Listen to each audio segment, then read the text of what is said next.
Hello guys, good evening. These are my parents, my brother, my mother. Uh, Today I'm going to talk and discuss about whether illegal immigrants should get asylum in my argumentative speech. Please bear with me.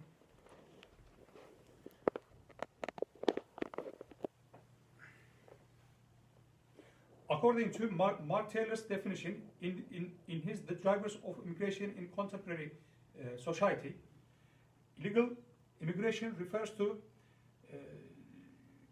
illegal immigration refers to the migration of people into a country in violation of the immigration laws of that country, or the continued residence of people without legal right to live in that country.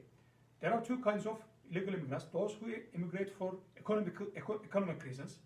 For example, illegal immigrants live and work in the UK without resident and work permission, and those who immigrate for political reasons. For example, Somalian refugees living in Turkey.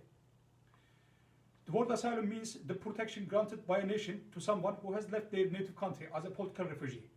According to European Union's asylum regulations, asylum is granted to people fleeing persecution or serious harm in their own country and therefore in need of international protection. Asylum is a fundamental right.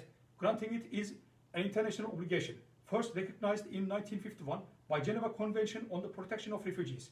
Therefore, illegal immigrants must be genuine asylum seekers in order to be granted right to remain in the European countries permanently.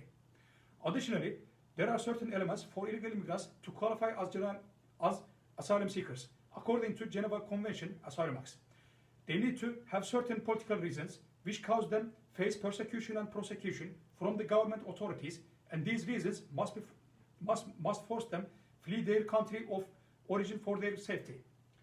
One of these reasons is an inevitable war effect, and consequently, the immigrants are forced to flee their country of origin. For example, America's War on Terror campaign on Afghanistan in 2003. Thousands of Afghanistan refugees fled Afghanistan and sought asylum in protecting countries. These refugees had to leave their countries for the devastating effects of the war.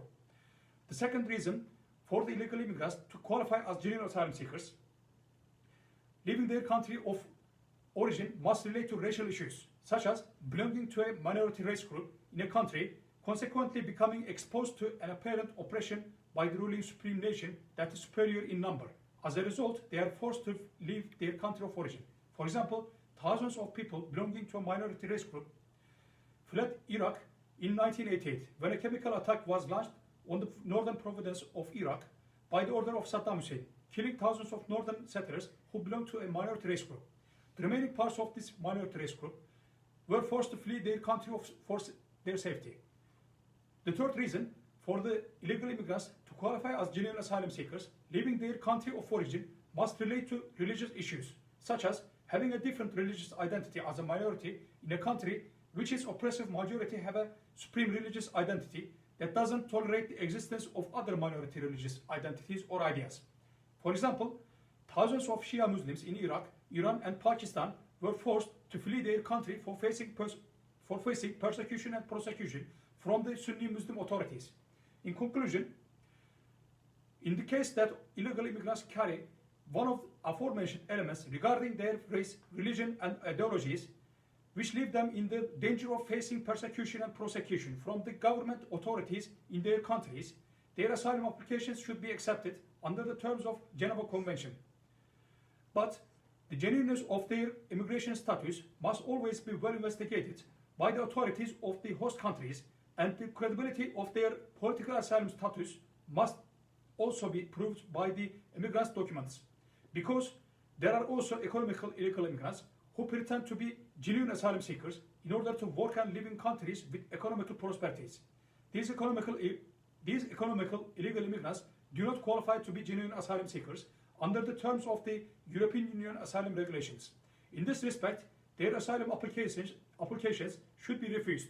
If their asylum cases are accepted without investigating, it would be impossible to deal with all these illegal immigrants across the world. Perhaps the humanity would witness another great migration that took place in the history of humankind in 375 AD.